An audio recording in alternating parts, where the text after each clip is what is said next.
اردو کور کے معزز دوستوں، میں ہوں ماجد ملک اور آپ تمام دیکھنے اور سننے والوں کو السلام علیکم۔ ناظرین گرامی، اللہ پاک نے انسان کو مٹی اور جنات کو آگ سے پیدا کیا۔ جب اس دنیا کے پہلے انسان یعنی حضرت آدم علیہ السلام کو مٹی سے بنایا گیا تو سبھی فرشتوں کو انہیں سجدہ کرنے کا حکم دیا گیا۔ اس میں ابلیس یعنی شیطان بھی شامل تھا، لیکن ابلیس نے انہیں سجدہ کرنے سے صاف انکار کر دیا، کیونکہ ابلیس کے مطابق وہ آگ سے بنا تھا اور حضرت آدم علیہ السلام کو مٹی سے بنایا گیا تھا۔ اس کی نافرمانی کی وجہ سے اسے قیامت تک ملعون قرار دے دیا گیا اور اس کے گلے میں لعنت کا طوق پہنا دیا گیا۔ لیکن ابلیس تھا کون، کہاں سے آیا تھا اور اس کے والدین کون ہیں، اور ایک جن ہونے کے باوجود یہ فرشتوں کا سردار کیسے بن گیا، آج کی اس ویڈیو میں ہم آپ کو ابلیس کے بارے میں مکمل تفصیل سے بتانے کی کوشش کریں گے۔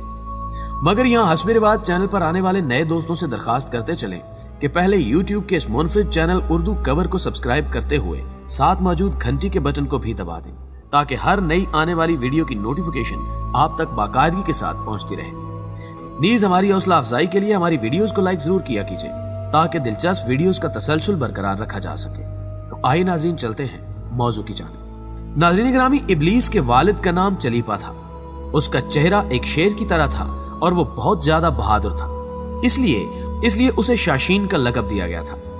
شاشین کا مطلب دل دہلا دینے والے کے ہیں۔ شاشین کو تمام جنات میں سب سے زیادہ بہادر مانا جاتا تھا، اس لیے ہر کوئی اس کا احترام کرتا تھا۔ اس نے اپنی بہادری اور طاقت سے جنات کی کئی اقوام کو فتح کیا تھا۔ ابلیس کی والدہ کا نام تبلیس تھا۔ اس کی شکل ایک بھیڑیے کی مانند تھی۔ یہ بھی اپنے شوہر ہی کی طرح اپنی بہادری کے لیے بہت زیادہ مشہور تھی۔ اس نے اپنے خاوند کے ہمراہ بہت سی جنگوں میں بھی حصہ لیا تھا۔ جنات کی قوم کا ماننا تھا کہ ان دونوں میاں بیوی کے ہوتے ہوئے جنات کی اس قوم کا کوئی بال بھی بیکا نہیں کر سکتا۔ جب ان جنات کی قوم کی بغاوت حد سے زیادہ بڑھ گئی تو اللہ پاک نے اپنے فرشتوں کو حکم دیا کہ جا کر جنات کے اس گروہ کا خاتمہ کر دیں۔ ابلیس نے اس بارے میں خود بتایا کہ اس کی والدہ اس بہادری کے ساتھ فرشتوں سے لڑی کہ مجھے لگ رہا تھا کہ فرشتوں نے میری ماں کے ساتھ مقابلہ کر کے اپنی زندگی کی سب سے بڑی بھول کی ہے، لیکن نہ جانے کیسے ہماری جیت ہار میں تبدیل ہو گئی اور ایک ایک کر کے میرے والدین سمیت میری بیوی اور بیٹا بھی مارے گئے۔ فرشتوں اور جنات کے درمیان زمین آسمان کا فرق ہے۔ جنات کا فرشتوں سے کوئی مقابلہ نہیں ہے، چونکہ ابلیس کے والد کا چہرہ شیر جیسا اور والدہ کا چہرہ بھیڑیے کی مانند تھا، اس لیے ابلیس میں دونوں خصوصیات موجود ہیں، جیسے شیر کی طرف سے خودداری اور سرکشی، جبکہ بھیڑیے کی طرف سے خود غرضی اور فریبی۔ ناظرین گرامی، جنات اور فرشتوں کی اس جنگ میں جن جنات کو قیدی بنایا گیا ان میں ابلیس بھی شامل تھا۔ اللہ پاک نے اس کے بارے میں حکم دیا کہ اس کی اچھے سے تربیت کرو اور اسے دنیا و جہان کو سمجھنے اور اپنے خالق حقیقی کی عبادت کرنے کا درس دو۔ ساری کائنات کا علم حاصل کرنے کے بعد اسے فرشتوں کا سردار بنا دیا گیا۔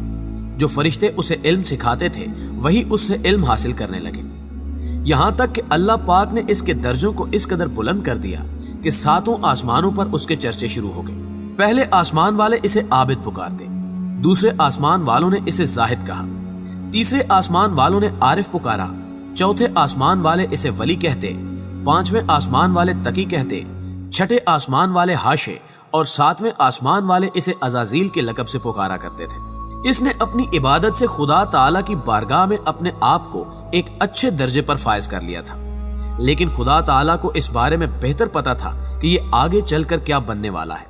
اس لیے اللہ پاک کا فرمان ہے کہ میں جسے چاہتا ہوں اسے عزت دیتا ہوں اور جسے چاہتا ہوں ذلت دیتا ہوں۔ ایک دن اپنے معمول کے مطابق ابلیس 7ویں آسمان پر اللہ پاک کی ثنا میں مصروف ہو کر سیر کرتے ہوئے لوح محفوظ تک پہنچ گیا۔ یہ وہاں دیکھتا ہے کہ اس پر لکھا ہوا ہے کہ ہمارا ایک بندہ ایسا بھی ہے جسے ہم ہزاروں نعمتوں سے نوازیں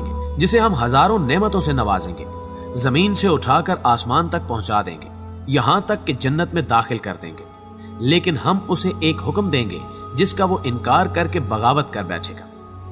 اس نے لوح محفوظ میں مزید اعوذ باللہ من الشیطان الرجیم واضح الفاظ میں لکھا ہوا بھی پڑھا تھا۔ ابلیس اس عبارت کو پڑھ کر 2000 سال تک روتا رہا کہ آخر ایسا کون بدبخت ہوگا جو اللہ پاک کے حکم کی نافرمانی کرے گا۔ اس کشمکش میں یہ اللہ پاک کی بارگاہ میں حاضر ہوا اور عرض کی، مولا بھلا ایسا احسان فراموش کون ہو سکتا ہے جو تیرے حکم کی نافرمانی کرے گا، جسے شیطان کا نام دے کر اس سے پناہ مانگی گئی ہے۔ اللہ پاک نے ابلیس کو بتایا کہ ایک ایسا بھی ہوگا जो हजारों नेमतें हासिल होने के बावजूद हमारे एक हुक्म की पैरवी ना करने की वजह से दुनिया जहान में रुसवा होगा। इब्लीस ने कहा कि मौला मैं उसको देखना चाहता हूं। अल्लाह पाक ने इरशाद फरमाया कि तू उसे जल्द ही देखेगा। हजारों साल इब्लीस उस शैतान से मिलने की आरजू करता रहा। इसी दौरान उसे खबर हुई कि जमीन की मिट्टी से एक पुतला तैयार किया जा रहा है जिसका नाम आदम है।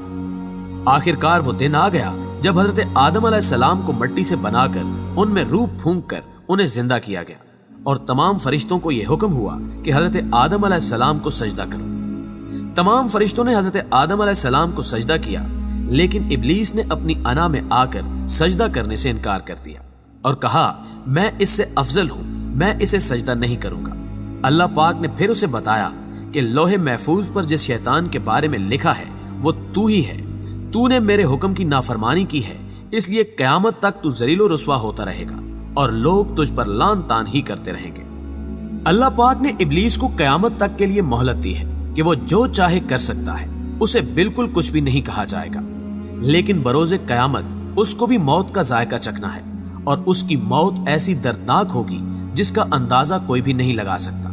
इससे पहले कयामत के मनाजिर के बारे में आपको बताते चलें कि कयामत कब और कैसे आएगी। हमारे प्यारे आका मोहम्मद सल्लल्लाहु अलैहि वसल्लम ने कयामत की चंद निशानियों के बारे में हमें आगाही दी है, जिनके मुताबिक कयामत के दिन सूरज मशरिक की बजाय मगरिब से तुलू होगा।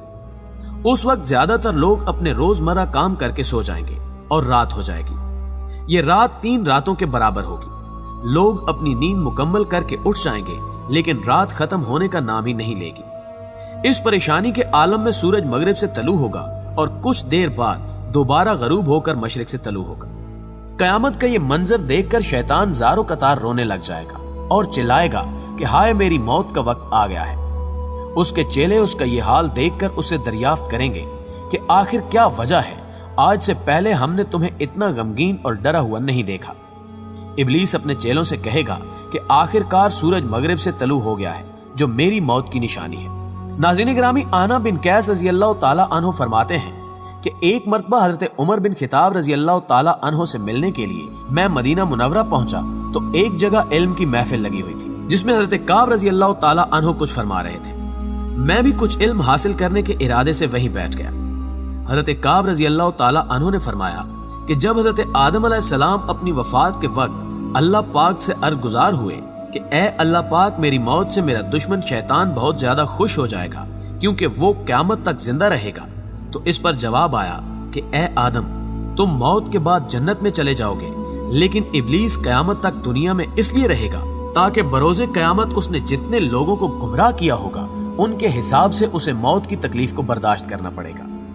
ये जवाब सुनकर हजरत आदम अलैहिस्सलाम ने मलकुल मौत से सवाल किया कि आखिर इब्लीस की मौत कैसी होगी, इसके बारे में जरा मुझे भी बताओ। जिस पर मलकुल मौत ने इब्लीस की मौत के बारे में बताना शुरू किया तो हजरत आदम अलैहिस्सलाम उसकी मौत का सुनकर इस कदर खौफजदा हो गए कि उन्होंने मलकुल मौत से फरमाया कि बस अब इससे आगे मुझे कुछ मत बताओ। यहां तक बताकर हजरत काब रज़ी अल्लाह ताला अन्हु भी खामोश हो गए, लेकिन लोगों ने इसरार किया कि हमें इब्लीस की मौत के बारे में बताएं, तो उन्होंने फिर से बताना शुरू किया कि कयामत के दिन लोग अपनी आम जिंदगियों में मसरूफ होंगे कि अचानक एक बहुत ही जोरदार धमाका होगा।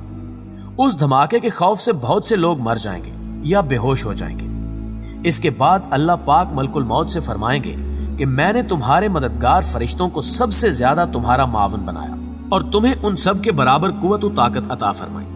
आज मेरे गुस्से और गजब का लिबास पहन कर जाओ और इब्लीस के साथ साथ तमाम इंसानों और जिन्नात की रूहों को भी कब्ज करके ले आओ।